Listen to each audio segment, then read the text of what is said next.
Buenos días a todas y a todos. Continuamos en esta última jornada del curso de verano organizado en el marco de Campus Juste sobre los desafíos actuales de la Unión Europea, centrados sobre todo en nacionalismo, globalización, terrorismo, desinformación e inmigración. Tenemos ahora el privilegio y el honor de contar con Francisco Fonseca Morillo, un experimentado funcionario de las instituciones europeas, de la Comisión Europea, experimentado funcionario. Él fue director de la oficina de la Comisión Europea en Madrid. Después, los últimos años, fue nombrado director general adjunto de la Dirección General de Justicia y Consumidores de la Comisión Europea y recientemente volvió a la Comisión Europea en Madrid. Es, digamos, la cabeza visible de esa institución que a veces notamos tan lejana, pero que soy consciente de que hace un esfuerzo para ser lo más cercana posible e intentar que la Unión Europea se comprenda por la ciudadanía como algo propio. Francisco, además, desde hace un año ya estaba diciéndome ¿cuándo vais a organizar el próximo curso? Porque me gustaría estar con vosotros, con lo cual no ha hecho falta ni invitarle, ¿no? Era consciente de lo que organizamos aquí y quería participar y quería compartir con vosotros su experiencia. Ha titulado su ponencia Europa y sus instituciones Quo Vadis, en un momento además crucial de cambio tras las últimas elecciones, con una comisión en formación, con un Parlamento donde se están empezando a decidir ahora mismo las diferentes carteras y quiénes van a dirigir las diferentes comisiones, y con un reto crucial ante todos los desafíos que ha vivido Europa estos últimos años, ¿no? Tanto a nivel nacional como europeo. Paco, muchísimas gracias por acompañarnos, la audiencia es toda tuya y pendientes de lo que vas a hacer con este panel que hemos montado aquí. Muchas gracias.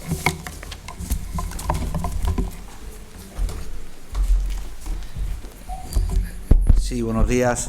No, esto es hacer un poco de magia, que con lo que todo el mundo sabe, la magia consiste en distraer al público en lo que tú haces el truco de verdad. Pero bueno, en primer lugar, muchas gracias a la Cámara de Juste, de todo, muchas gracias a todos los que estáis haciendo el curso, porque a mí me sigue impresionando el entusiasmo, y eso es prueba del futuro que nos espera a los españoles, que tienen los jóvenes, no solamente por utilizar el ascensor social, sino por formarlos permanentemente. Luego, enhorabuena, y procurar no aburridos demasiado. A mí lo que me pedía el cuerpo es hacer la contraponencia a José Antonio, pero claro, como no me llamó para esto, simplemente antes de empezar quiero decir una crítica cariñosa a José Antonio, que no lo leo por aquí, pero si no luego se lo contáis, y es decir, le van a buscar, porque si le hago una crítica tiene que buscarle, claro.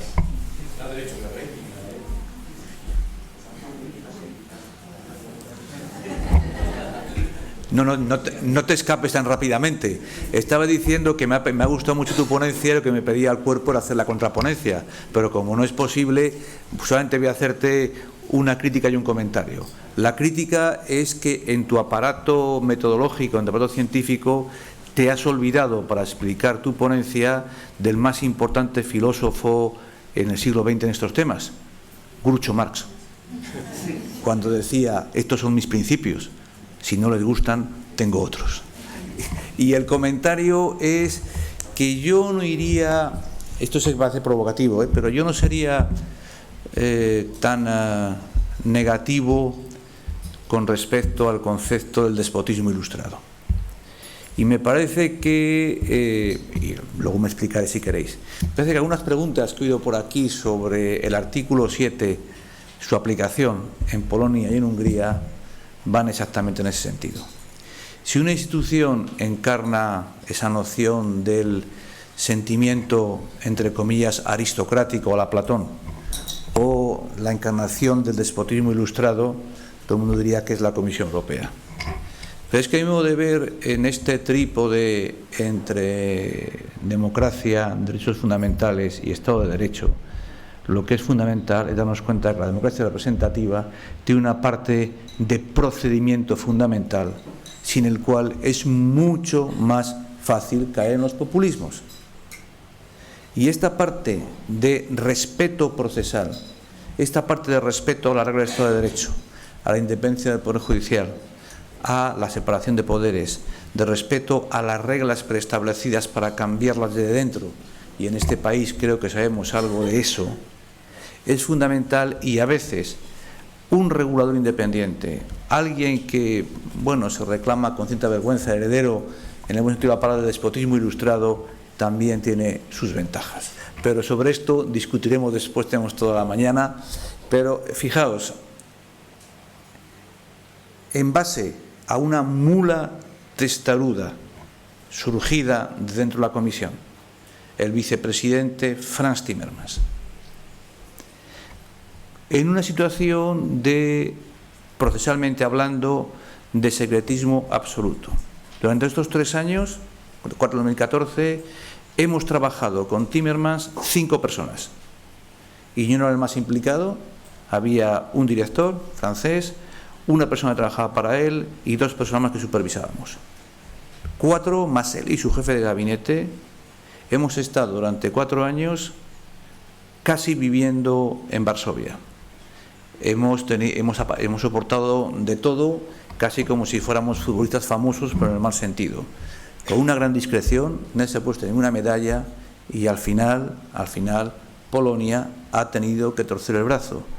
Os aseguro que si hubiéramos aplicado el artículo 7 con todas las exigencias dentro del Consejo y del Consejo Europeo a Masinri, dudo mucho que el artículo 7 se hubiera podido aplicar directamente.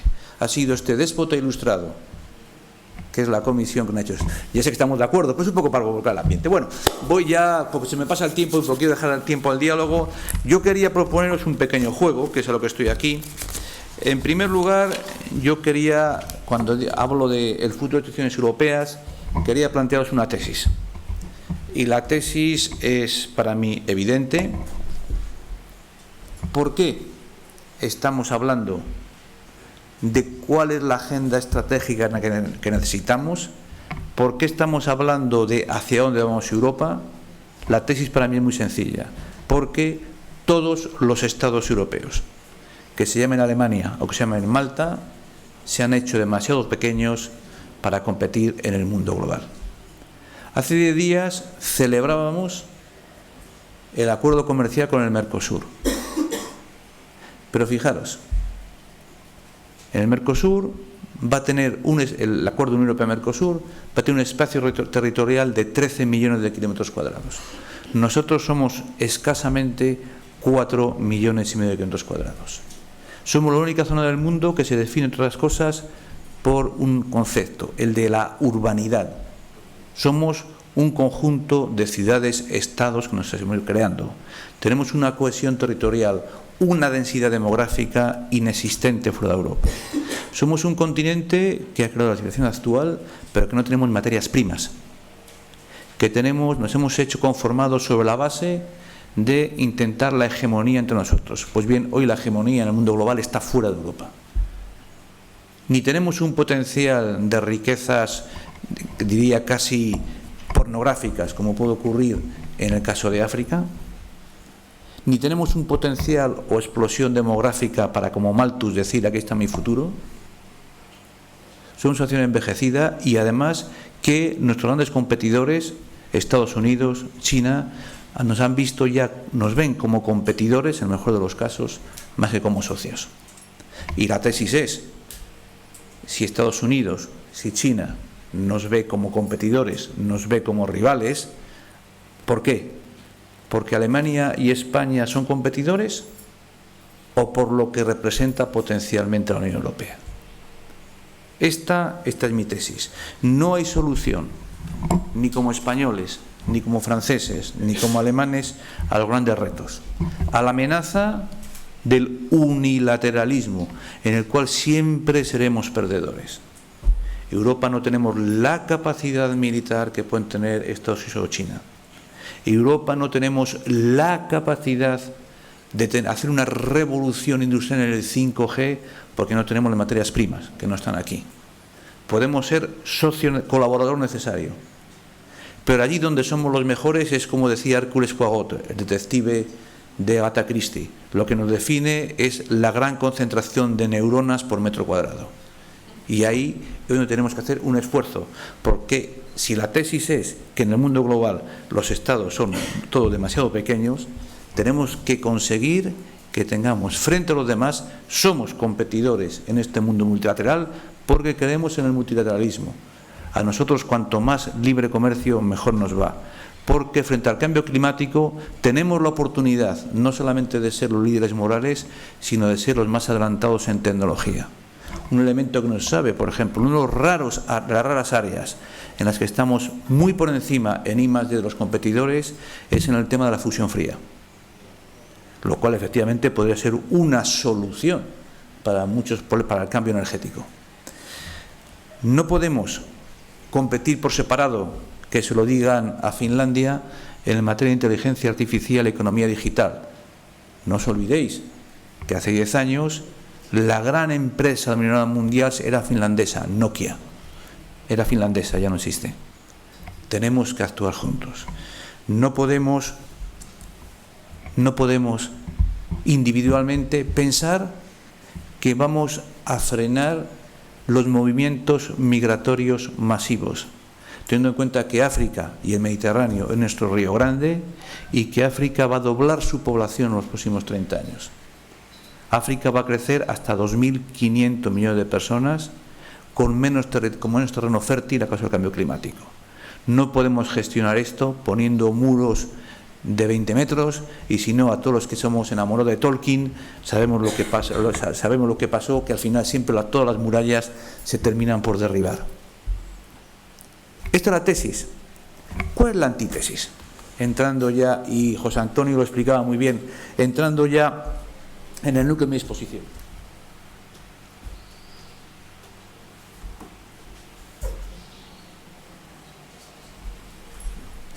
¿Sabéis lo que es esto?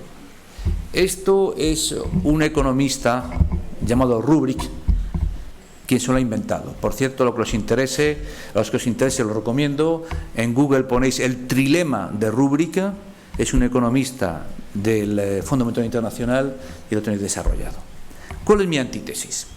¿Quiénes somos nosotros como ciudadanos y como sociedades? ¿Cómo nos definimos todos, seamos españoles, franceses, alemanes? ¿Cómo nos definimos? Con 3 palabras claves. La primera, soberanía. De hace 5 o 6 siglos, todos pertenecemos a un Estado soberano, en el cual, como diría Job, hemos perdido nuestra soberanía a cambio de seguridad. Pero claro, esta S evoluciona hacia otra letra. La D. Hemos pasado de ser súbditos a ciudadanos soberanos, la democracia, estados democráticos.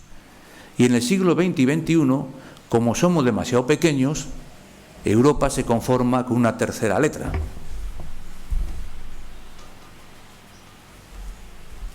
La I de integración. ¿Y cuál es el tema de Rubrik y cuál es la antítesis? Supongo que muchos de vosotros conocéis cuál es el tema de Rubrik, ¿no? Bueno, Rubrik pretende decir, claro, es que cuando yo he pasado de ser súbdito a ser el poder constituyente, a encarnar la soberanía que yo la cedo a mi representante de democracia representativa, hemos aunado soberanía más democracia. Por desgracia, soberanía más democracia excluye la integración. Y que se lo digan, si no, a los británicos y al Brexit.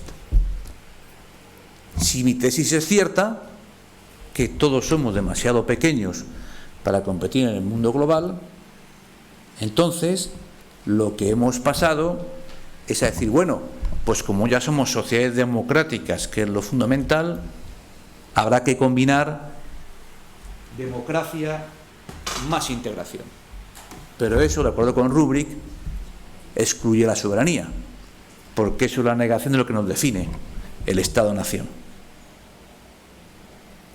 Solución: despotismo ilustrado.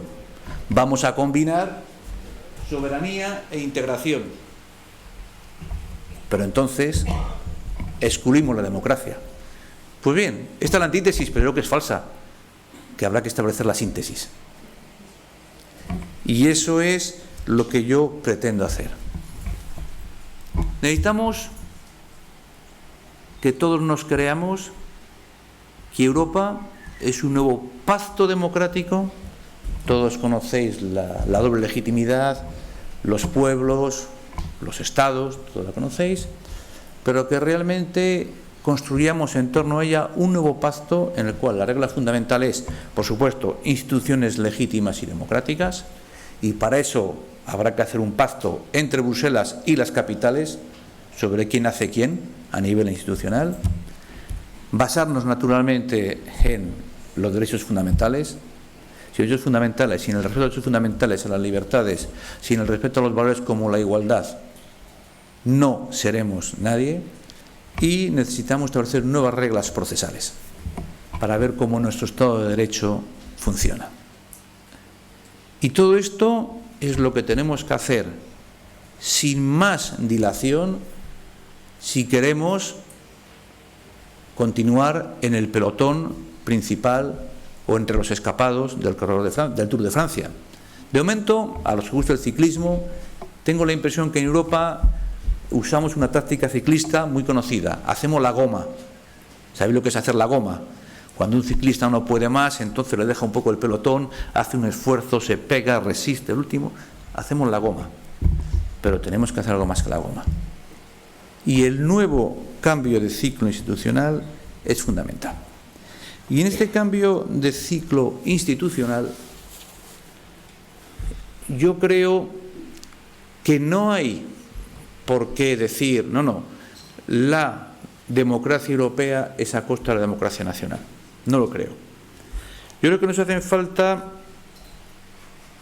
varias cosas. Y para eso es fundamental lo que estamos haciendo ahora. ¿Qué hemos dicho todos los ciudadanos? ¿Qué hemos dicho, en mi opinión, a las élites nacionales y europeas el pasado 26 de mayo? Yo creo que los mensajes son muy claros. En primer lugar, hemos dicho, bueno, esto, María me corregirá después, bueno, esto de que la sesión del Parlamento Europeo es algo secundario, que al Parlamento Europeo es el cementerio de elefantes, que cuando uno ya está demasiado mayor para ser ministro o ministra se le manda allá, que cuando uno es asesinado en una noche de cambio de liderazgo en un partido político se le manda para allá, que luego aquello quien decide soy yo. Allí quien decide es el ministro español, el ministro de Economía, en el grupo hacemos lo que queremos. Bueno, esto es sí, está muy bien, es un lujo, demuestra lo importantes que somos, pero esto no es demasiado importante. Pues como diría Amy Winehouse, no. De eso lo decía Amy Winehouse, ¿no? creo yo, ¿no? Aunque esté un poco, mi rock and roll sea un poco esclerótico, no se me olvidó del todo. Hemos ido a votar de una manera exponencialmente mucho más importante que en los últimos 20 años. 9 puntos más de ir a votar no es meramente coyuntural, no, es que en España había elecciones locales y autonómicas. No, es que un 9% a nivel europeo. El Brexit ha tenido efectos de vacuna, cierto es, porque cuando uno ve lo que ha ocurrido en el sentimiento proeuropeo en Suecia, en Finlandia, en Dinamarca, y su correlación con el aumento espectacular de participación electoral en países como Dinamarca, como Suecia, uno se da cuenta que aquella vieja expresión de Felipe González, de fuera siempre hace más frío, tenía razón. Primero, el Parlamento Europeo es decisivo en las próximas 400 regulaciones horizontales que sin ninguna duda, digo aproximadamente, digo en media, Comisión, Consejo y Parlamento van a poner sobre la mesa y adoptar en los próximos 5 años. Desde medidas para establecer cómo resolvemos la crisis entre la capitán Rackete y Salvini, hasta medidas quién va a pagar para el nuevo plan Marshall en África, qué porcentaje del famoso Horizonte Europa y del famoso 95.000 millones para investigación van a ir para dopar la industria europea en materia energética. Todos somos conscientes de esto. En segundo lugar, ¿cuál es el mensaje que hemos lanzado? Bueno, sí, está muy bien que usted, señora, entre Francia y Alemania, yo me lo como, yo me lo guiso, y luego además se ponen de acuerdo PP y socialistas y repartimos todo esto amablemente. No. Hemos dicho claramente que queremos acuerdo entre las principales fuerzas políticas. Y en tercer y último elemento, perdona la expresión, nos hemos creído lo justo, lo del populismo. Las fuerzas populistas, eurocríticas, no han tenido ningún crecimiento exponencial y están más o menos, corrígeme María, bajo control. Y desde aquí quiero decir públicamente que celebro, esto es mi opinión personal, celebro que todas las grandes familias políticas en el Parlamento Europeo tengan de momento una actitud muy tough, por ejemplo el verbo en inglés, con respecto a la presencia institucional de representantes euroescépticos en el gran reparto de poder en el Parlamento Europeo.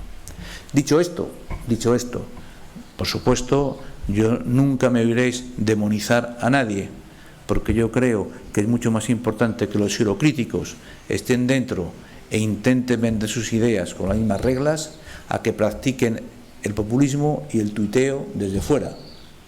Por sus obras los conoceréis, que diría nuestro Señor. Pues bien, si esto es lo que ha pasado en mayo, es fundamental que no desafinemos en la melodía que tenemos que tocar ahora. ¿Estamos desafinando? Hombre, yo no estoy seguro.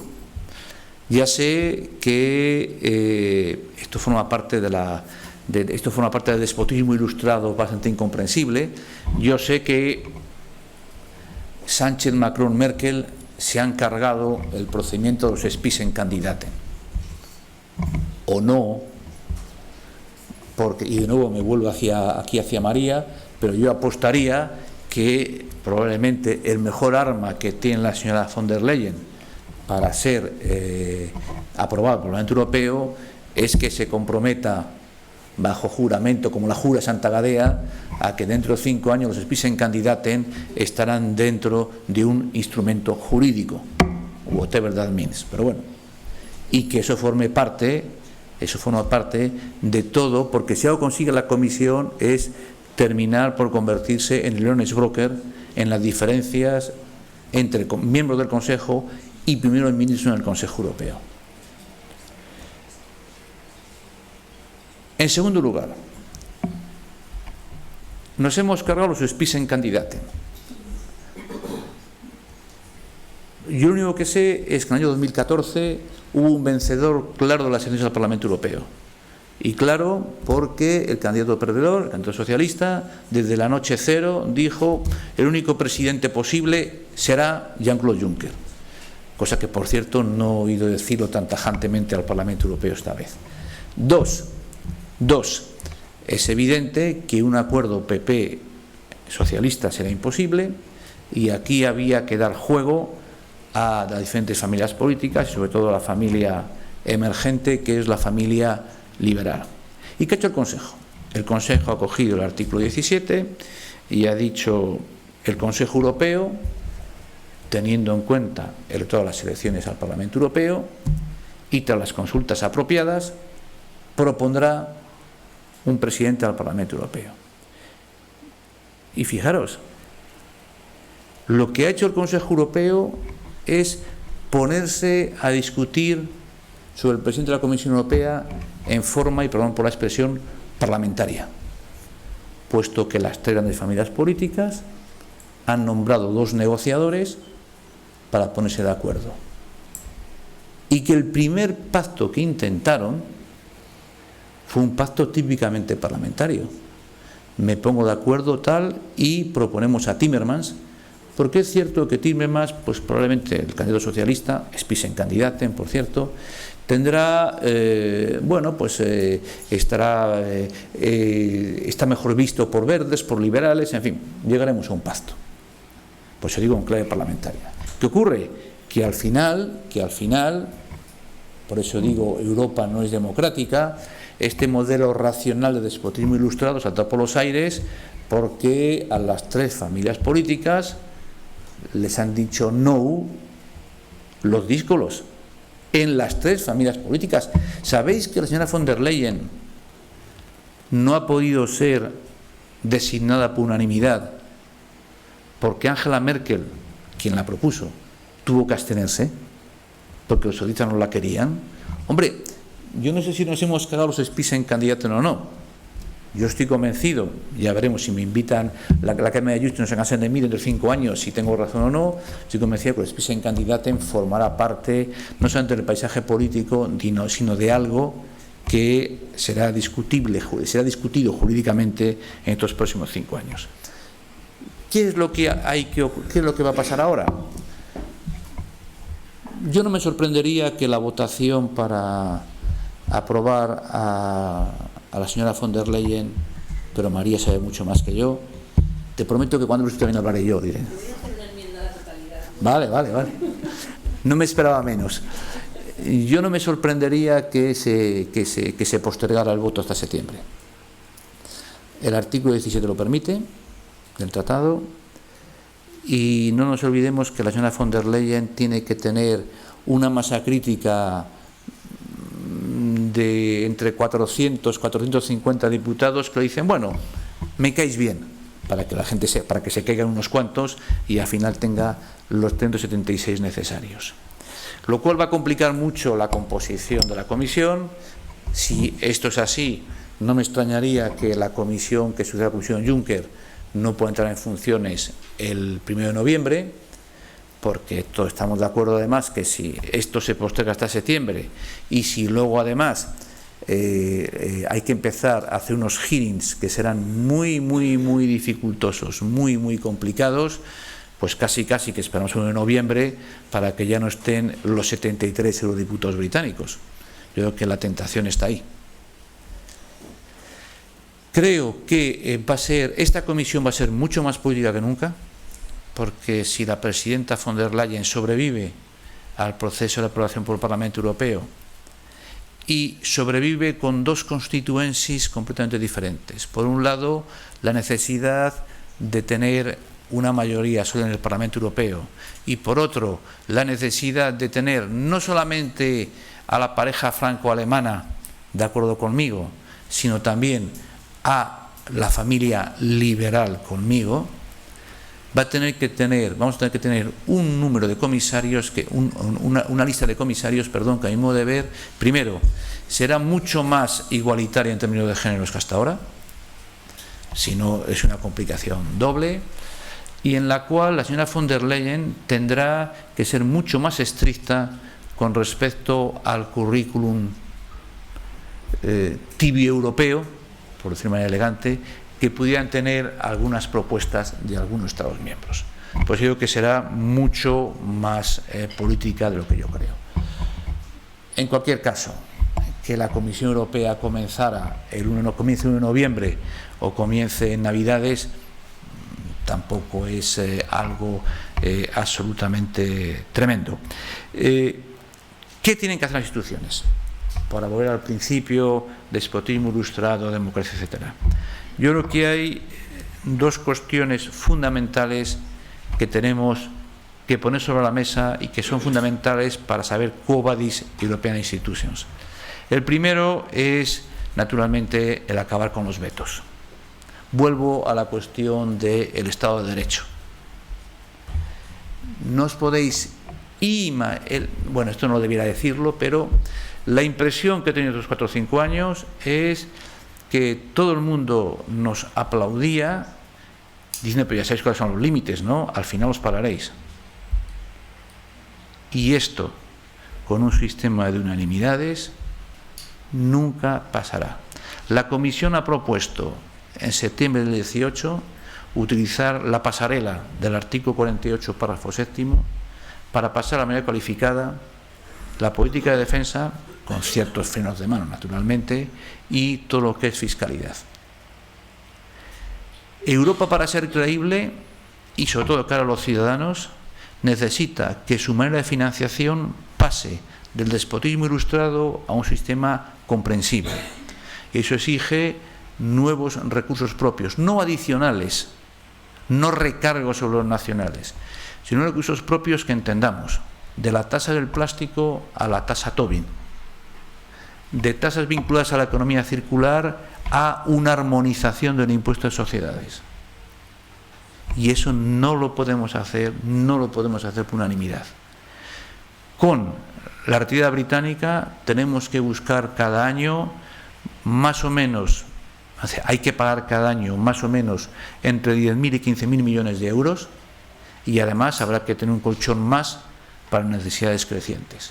Esto no se puede hacer sobre la base de la unanimidad que diga, bueno, te doy 0,003 más del IVA a condición que te creas el IVA que yo recaudo y que no me digas muy bien cómo está hecho, pero en fin, yo controlo. No podemos continuar así. Primero, mayoría cualificada. ¿Cómo queremos hacer una industria de defensa que imite un poco el éxito de Airbus si hay que hacerlo por unanimidad? Airbus se hizo porque los grandes patronos de la industria aeronáutica europea fueron a los grandes despachos en Londres, en Berlín, en Roma, en París y dijeron, esto es lo que hay. Y se aceptó. Pero ahora en materia de política de defensa, no. Si queremos hacer economía a escala, si queremos que las inversiones en I+D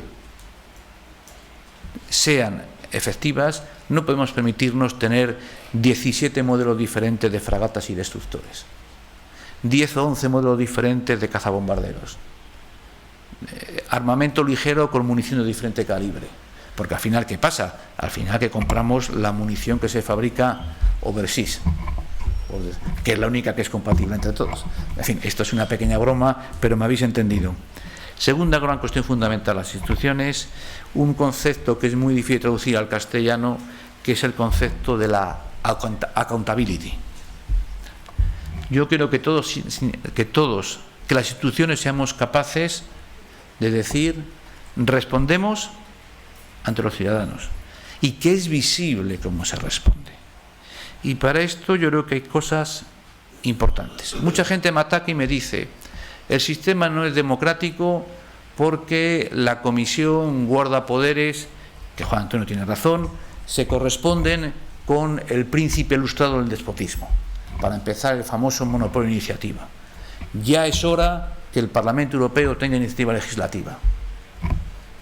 Ningún problema. Pero para eso hace falta, yo creo, dos cuestiones previas. Y la primera es la clarificación en nuestro sistema de separación de poderes del papel del Consejo. Y el papel del Consejo no es solamente que decida por manera cualificada. El papel del Consejo, a mi modo de ver, pasa por la bundesratización del Consejo. No he dicho desratización, he dicho bundesratización del Consejo. El Consejo tiene que claramente, y no como ahora, ¿sabéis lo que, perdón, voy a abrir un paréntesis, ¿sabéis lo que pasa ahora cuando el Consejo empieza la sesión pública? El presidente del Consejo dice, bueno, vamos a encender las cámaras. Las cámaras para que los 500 millones de ciudadanos sigamos la discusión política. Seguro que todos vosotros lo habéis seguido como yo todos los días. Todo el mundo se pone firme, se arroga la corbata, saca el discurso, lee 3 páginas sin dejar de mirar. El presidente dice, vale, muy bien, que se apaguen las cámaras. No. Yo quiero un Consejo que decida de manera cualificada sobre la base de una discusión política, sobre la base de un Consejo que tiene muy claro que él es colegislador, sin más poderes que el Parlamento Europeo. Y que además su función es defender los intereses de España. Es decir, y voy a poner mis X votos, los voy a poner en esta propuesta por esto y por esto y por esto. Claro, eso exige una relación Consejo-Parlamento a la danesa, en la cual todas las posturas defendidas por los ministros en el Consejo son previamente consensuadas en la comisión correspondiente del Parlamento danés. Pero estaréis de acuerdo conmigo en que esto no es culpa de las instituciones europeas, sino que se hace así en todos los estados. Luego me hace una falta una cosa que es un poco más difusa, pero yo creo que el Parlamento Europeo debería de manera mucho más, y no sé cómo se hace, pero de manera mucho más visible que ahora, permitir que todos nos identifiquemos con un juego de mayorías-minorías. No es posible que si el si el Grupo Socialista Europeo decide que van a votar o no por von der Leyen, el Grupo Socialista Alemán esté en contra de ella porque están en coalición en Alemania. Hay algo que rechina ahí. Yo creo en la libertad de voto, no creo que el diputado sea alguien que tenga que votar siempre las consignas rigurosamente, pero de eso a que los partidos políticos europeos discutan su postura como grupo político y como familia política, miembro de este grupo político, me parece que es algo sobre el cual habría que repensar. Y eso también depende mucho del sistema electoral que pongamos en plaza de aquí a 2024. Ya sé que el sistema electoral se respetan las reglas nacionales, circunscripción única, la única exigencia es que la votación sea proporcional, lo que obligó por ejemplo a los británicos a cambiar su sistema, pero de alguna manera para mí el mejor salvavidas que tiene la figura del Spitzenkandidaten, que yo creo que tenemos que recuperar, consistiría probablemente en hacer algo que ya propuso la familia socialista en la sesión 2014 y que han fracasado estrepitosamente en los últimos años, que es tener un número cerrado de diputados a la alemana que se presenten en una circunscripción electoral europea. De tal manera que, por ejemplo, en España, en lugar de votar una lista cerrada de 59 escaños, hubiera una lista de 54, 55, y que al final, al tiempo que votamos por el cabeza de lista español, votáramos una lista de 30, 40, que son comunes para toda Europa, y que esa lista la vota toda Europa, en la cual estuvieran los Spitzenkandidaten. Y vuelvo a la comisión. Yo espero y deseo que la comisión continúe manteniendo su función de honest broker en el proceso de toma de decisiones en el Parlamento y en el Consejo. El monopolio de iniciativa tiene muchísimas ventajas y el Parlamento Europeo las ha entendido, sobre todo que la Comisión se pone testaruda y el Consejo decide que no le gusta la propuesta, la Comisión la puede retirar. Por cierto, ¿cuántos habéis hecho Erasmus? ¿Sabéis por qué habéis hecho Erasmus?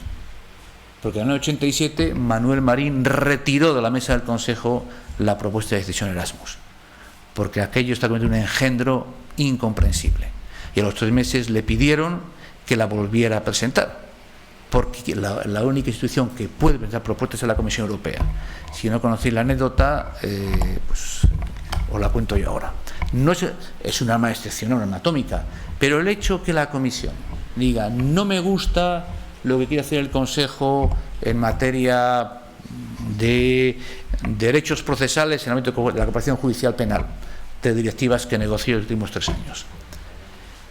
Y que el Parlamento sepa que la Comisión se opone y que la Comisión exige un voto unánime contra lo que pide la Comisión, esto da muchas armas a los grupos políticos en el Parlamento Europeo para volver a restablecer enmiendas que finalmente el Consejo tendrá que comer porque deciden ambos los dos por sistemas mayoritarios.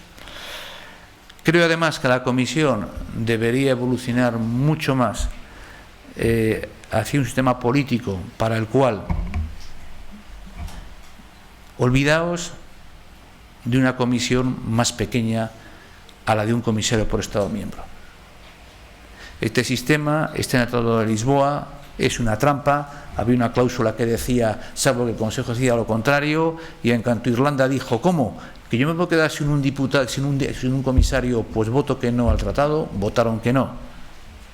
Y sobre todo, un sistema de menos comisarios que estados, en el cual pensar que en un momento determinado Francia, Alemania, España, Italia no tendrían comisario, me parece simplemente del realismo mágico, como si estuviéramos en Iberoamérica. Por eso la cuestión no está en si hay muchos o demasiados comisarios, la cuestión es avanzar de nuestro barroquismo despótico ilustrado con los famosos team projects que ha hecho Juncker a un sistema real en el cual los comisarios, en función de a quién de la competencia del presidente, haya ministros de Estado y ministros delegados, o ministros y secretarios de Estado. Ese es el sistema de los clústeres dirigidos por un vicepresidente que yo creo que habría que profundizar. Y ya acabo, pues 2 minutos, y acabo, estoy a tiempo, diciendo que todo esto es necesario si queremos que esto, que es los mandamientos que los 27 jefes de gobierno han propuesto a toda la ciudadanía, si queremos que la agenda de los líderes pretende una agenda estratégica en la cual en los próximos 4 años Europa proteja mejor a sus ciudadanos y libertades, incluyendo polacos, húngaros, etcétera, incluyendo residentes irregulares en Europa, incluyendo lucha contra los retornados, la acción contra los retornados de países en situación yihadista. Si queremos, en segundo lugar, que Europa desarrolle su base económica, qué bonito, para tener un modelo europeo para el futuro, whatever that means. Si queremos construir una Europa, esto es fantástico, construir para todos un futuro más verde, más justo y más inclusivo. Y en último lugar, si queremos promover, esto es muy importante, la primera vez que se habla, queremos promover no los valores, sino primero los intereses. Si queremos promover los intereses y los valores de Europa en el mundo, si esto queremos que no sea papel mojado, nos hace falta unas instituciones que puedan tener mucha más accountability para los ciudadanos y mucha más visibilidad para decir, hey guys, aquí estoy yo y esto no se puede hacer. Y si hacemos esto, yo creo que dentro de este barroquismo exacerbado que es el europeo, y si seguís confiando en estos inglorious bastards que somos los funcionarios de la Comisión Europea, se podrá hacer. Muchas gracias.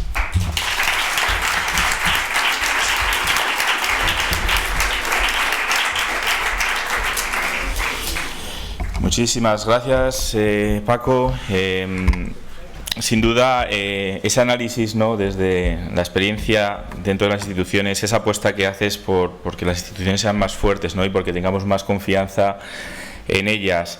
Ayer debatíamos precisamente, ¿no?, de que se ha democratizado el debate sobre Europa. Yo creo que eso es también un buen paso y una buena señal para que realmente se aproveche esa oportunidad y las instituciones, y en este caso la Comisión, acaba siendo una entidad mucho más cercana, ¿no?, y no tan abstracta y tan lejana como la hemos vivido hasta ahora. Seguramente se levantan preguntas por parte del público, entre otras cosas porque muchos de los temas que has tocado ya dieron lugar a debates inacabados en los días anteriores, y ahora tenemos la oportunidad de debatir con una persona que está ahí en primera fila y que conoce muy bien cómo funciona la institución. Pero primero vamos a escuchar a nuestro comentarista, que es Julián Melero Armiñazas, doctorando de la Unión Europea por la UNED. Julián, tu turno, 5 minutos. Muchas gracias. Coge el micro. Muchas gracias al ponente, al magnífico ponente, al señor Fonseca. Acércate el micro. Disculpe.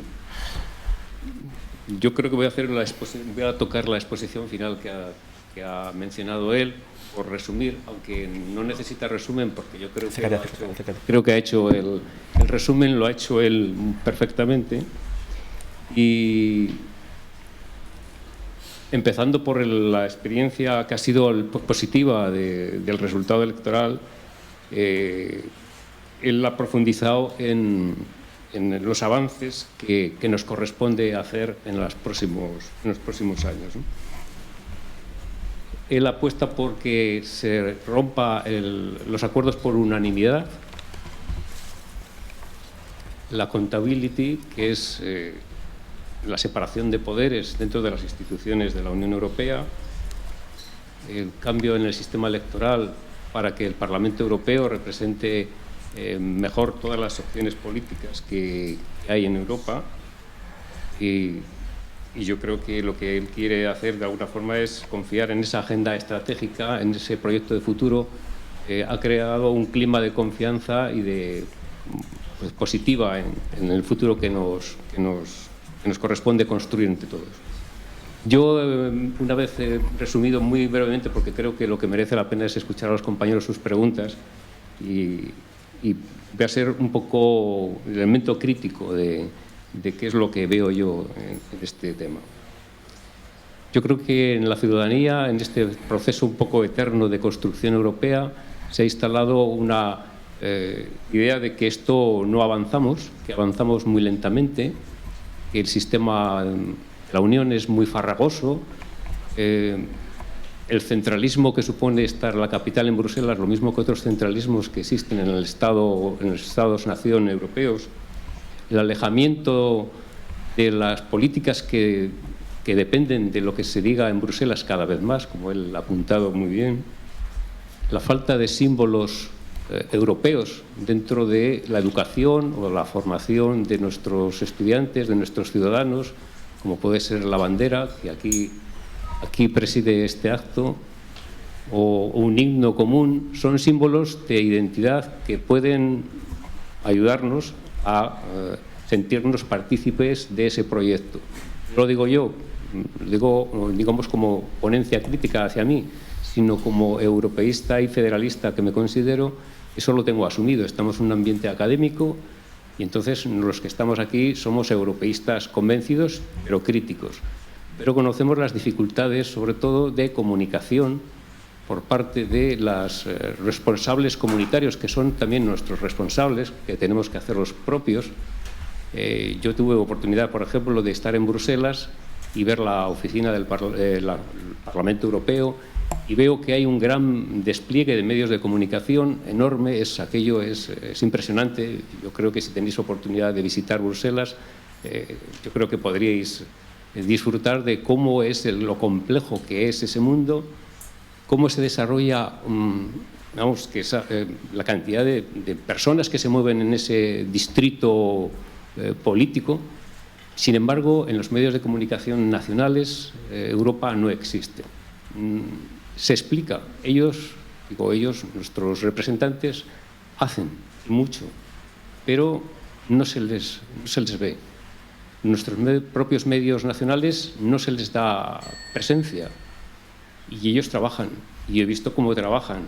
En algunos casos, algunos piensan, como aquí en el Parlamento, que cuando un diputado no está en el Parlamento, no está haciendo algo por el Estado, como pasa en nuestro país, y sin embargo ellos están en comisiones y están constantemente, día y tarde y noche, haciendo por nuestra legislación que nosotros vamos a tener luego posteriormente.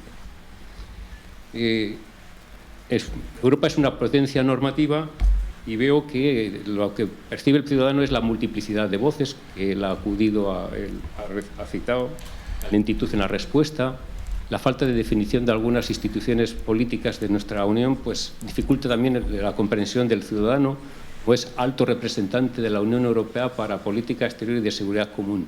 En el fondo no deja de ser un poco un eufemismo para no denominar lo que es prácticamente un ministro de Exteriores, un intento de ser ministro de Exteriores y de política de defensa.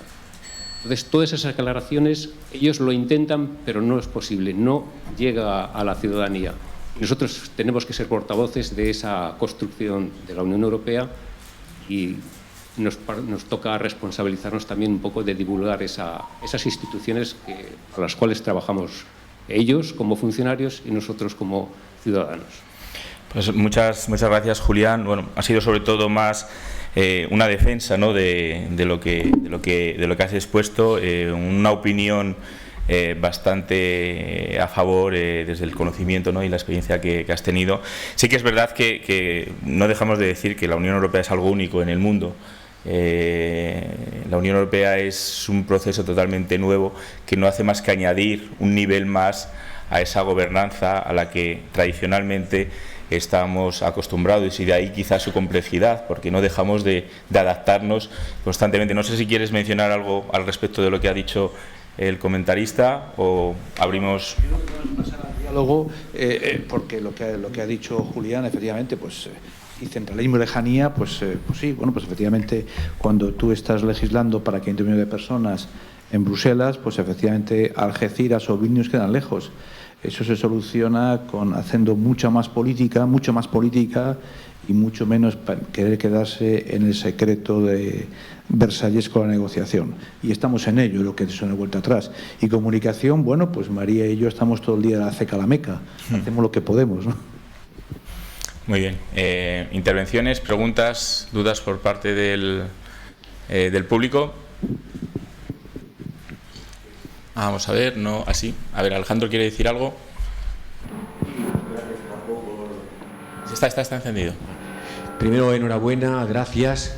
Veo que la voz predominante o las tesis es la comisión que se resiste a morir. Tengo que darte la mala noticia de que yo creo que en el Consejo van por una dirección diferente y que ese triángulo virtuoso, un triángulo equilátero en el que las tres instituciones tenían fuerzas equivalentes en el ideario que tanto federalistas queríamos, pues se está desequilibrando. Vamos hacia un triángulo absolutamente en el que uno de los lados se va haciendo cada vez más grande, mientras que, y lo del Spitzenkandidat, si tiene algún problema, es que vemos que hay un retroceso cuanto al poder del Parlamento y que la visión, por lo tanto, parlamentaria del Parlamento o tecnocrática de la Comisión retrocede, y que el proceso de integración europeo se va haciendo cada vez más, sobre todo a raíz de la urgencia de responder a las crisis y la debilidad de las instituciones tradicionales.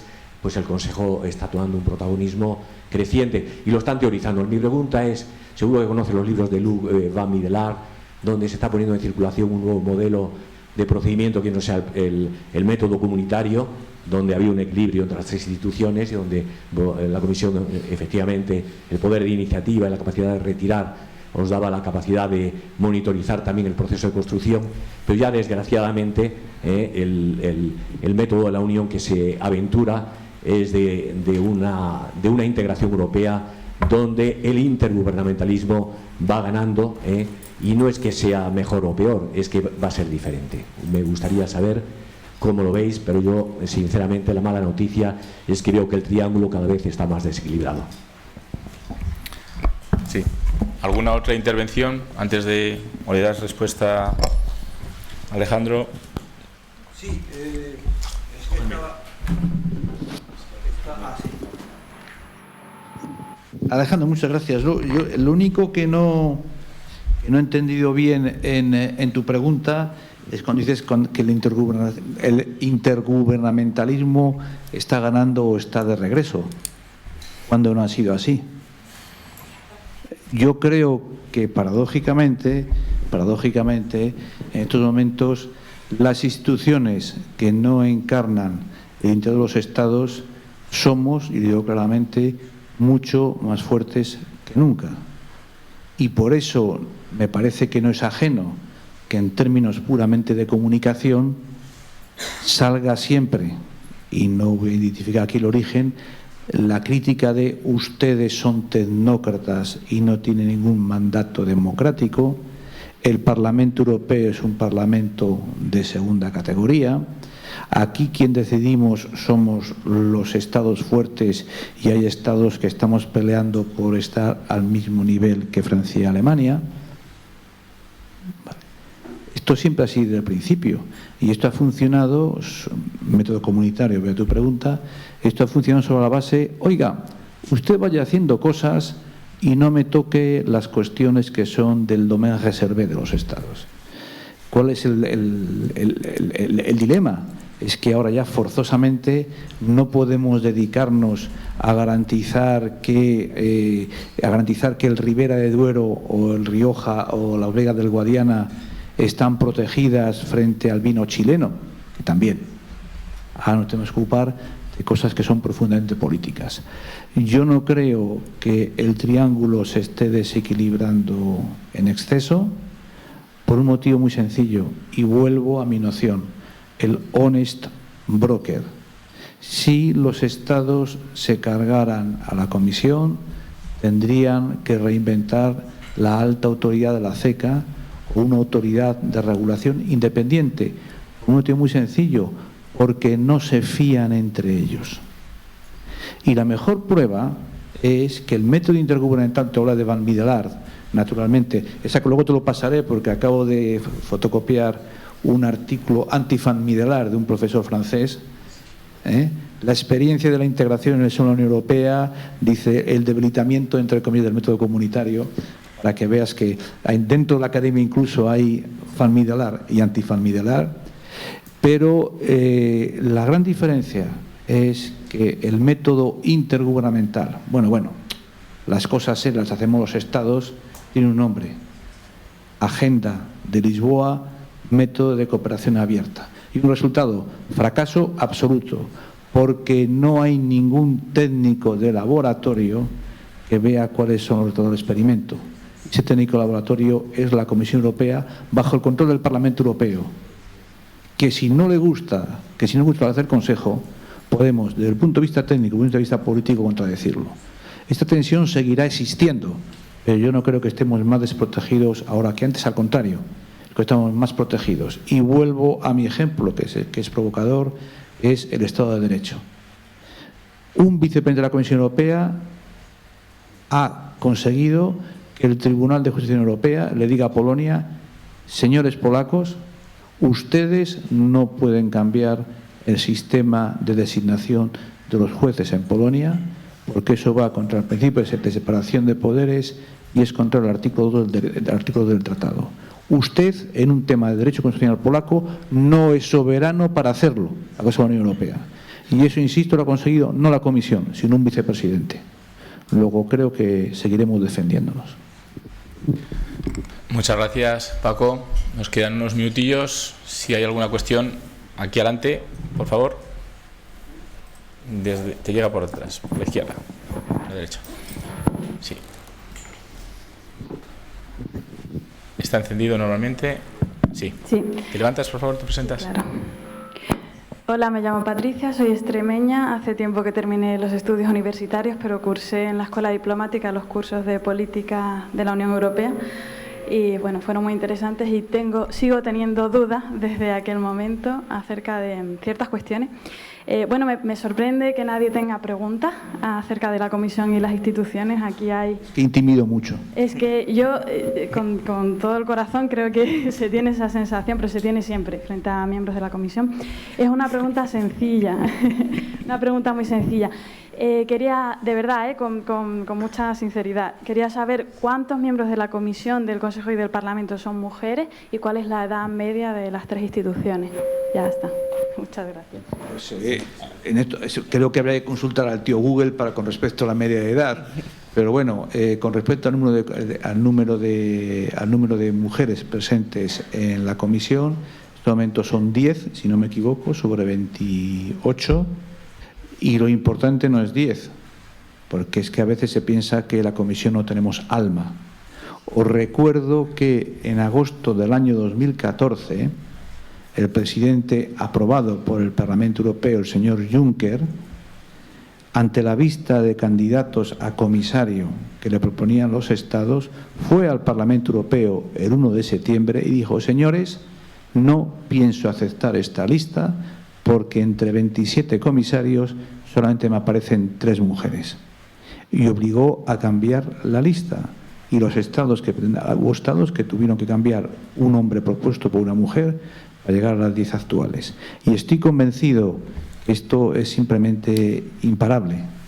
En estos momentos en la Comisión Europea, para que tengas una idea, ya estamos dentro de lo que es la jerarquía administrativa. Están el Senior Management, que son directores generales, y el Middle Management, que son jefes de unidad. En materia de Middle Management estamos hablando franja de edad entre 40, 50, 55. Estamos ya en un porcentaje 45-55. Y en Senior Management, que estábamos en 2014 un 15%, ya estamos en el 33%. Esto es imparable. Con respecto a la media de edad, no sé, pero seguramente hoy más joven que en 2014, gracias a la llegada hace 2 años de la comisaria Gabriel con 36 años. Muchas gracias. No veo más preguntas. Quizás has puesto de manifiesto algo que se da en términos generales, ¿no? Esa aparente distancia que muchas veces puede marcar un representante de las instituciones europeas o de la Comisión. Sí que es verdad que yo lo que sí que he notado que algo se mueve porque hay una mayor demanda de presencia, de participación, de, digamos, tomar medidas en la política nacional por parte de las instituciones europeas. Sí, se pregunta cada vez más, pero ¿dónde está la Comisión? ¿Dónde están las instituciones europeas en general? Todavía hay esa cierta confusión de quién es quién, qué hace quién a la hora de hablar de las instituciones. Estamos en pleno proceso también de ese desarrollo, ¿no? Como he comentado antes, de implementación a multinivel, y con ese nuevo nivel que cada vez va cogiendo más protagonismo. Está claro, como se comentaba ayer, que la Comisión Juncker ha sido una comisión mucho más política, y que la tendencia parece ser que va a ser esa. Y bueno, lo que yo sí que espero que realmente aquí lo podemos ver, porque son gente convencida, pero cada vez hay más, de que las instituciones europeas deben ganar más y más protagonismo, ya no solamente a nivel legislativo, sino en la vida que en el día a diario de la gente, ¿no? Pero que lo sientan como algo necesario. The last word, la última palabra. La última palabra. Mira, de todas maneras, yo me gusta ser claro una cosa, con respecto al tema, la distancia en las instituciones, nos intimida, se llega, etcétera, etcétera. Tenemos que entender todos que en el bien colectivo, de igual a parte de los procedimientos, hay cuestiones que más vale que estén un poco escondidas o que estén bajo el velo de la discreción. Y te pongo un ejemplo. Yo creo que María acaba de llegar, o a lo mejor todavía no estabas. 2012, el problema del, entre comillas, rescate bancario a España. ¿Cuál es la realidad? Deberíamos haber, con luz y taquígrafos, haber sacado un comunicado diciendo el sistema bancario español es patatín y vamos a hacer 1, 2, 3, 4, 5, o llevar o pasarnos 48 horas antes del sábado fatídico, en el cual todo era una línea roja que era la mía, en la cual la Comisión Europea explicaba cómo veían ellos para hacerlo de la manera más suave y que se entendiera cara al gobierno español. ¿Qué tiene que hacer el gobierno español? Y salir a la prensa a decir que va a pasar esto, la Comisión abstenerse o mantener esa discreción. Yo tuve 5 meses, entre comillas, los hombres de negro en mi oficina con el gobierno español, y conseguí que ningún medio de comunicación se enterara. ¿Qué tenía que haber hecho? ¿Tener medio de comunicación preguntando a los hombres de negro qué va a pasar con España o mantener la discreción? No, pero que esto, digamos, que nos estamos jugando muchas cosas aquí, ¿eh? Ahora va a ser una sentencia en septiembre sobre el índice hipotecario y IRPH, cuyo coste puede ser entre de 5.000 a 40.000 millones de euros para la banca española. Son cosas muy serias. Un cierto nivel de discreción, de buscar un acuerdo que no sea perfecto, es importante. Y dos, yo rechazo que las instituciones sean más insensibles, y te pongo un ejemplo. Una cosa es que más orgulloso estoy en mi trabajo. Hace unos años me llaman, coincidiendo con la semana pasada, aunque no ha sido este año, que hay un señor finlandés que no habla más que inglés y quiere verla a usted. Yo, claro, yo digo, bueno, será un ocupa, me van a ocupar, me ha pasado de todo, me han invadido locales, todo. Que bajo yo. Un señor con buena pinta, tal cual, me dice, mire usted, es que soy un turista finlandés y me acaban de robar la cartera, la documentación, todo en la calle, y quería hablar con mi secretaria en Helsinki para que me mande la presa, tal cual. Digo, y vengo a que me dé usted protección consular. Digo, hombre, le agradezco la confianza, yo encantado de ayudar, no se preocupe, vamos a llevar a mi colega, el embajador finlandés, para que la atienda. Dice, no, usted no me ha entendido. Yo soy un empresario finlandés muy conocido y soy un gay discreto. Y estoy aquí en el Gay Parade. Y me fío mucho más de un tecnócrata frío que usted, que de los cotillos de mi país, para que me resuelvan el problema. Muy bien, pues con ese ejemplo nos quedamos. Ese llamamiento a instituciones para que las sientan también como propias en este tipo de necesidades, ¿no? Al final, uno más de esa gobernanza. Ya acabamos el tiempo porque ya nos hemos excedido. Un aplauso para el ponente.